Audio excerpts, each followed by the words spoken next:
How to find Monopoly Go user ID.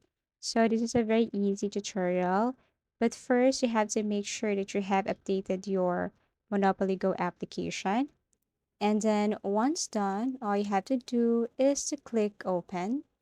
So before anything else, you have to make sure that you're logged in to your real account. So once you're here, you just have to tap these three lines at the top right corner. Okay, and then once you tap that one, you just have to scroll down and then look for settings that is below join us.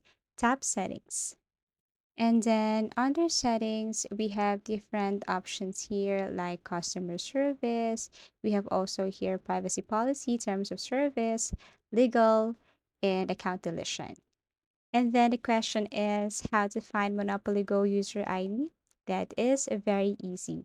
You just have to look on the sport, and this is your user ID. So here's my user ID 135953076, and you just have to long press in order for you to copy your user ID. You can paste it somewhere or wherever you wish. So that's it, and that's how easy it is to find Monopoly Go user ID. Thank you for watching this, and I hope to see you in our next video tutorials.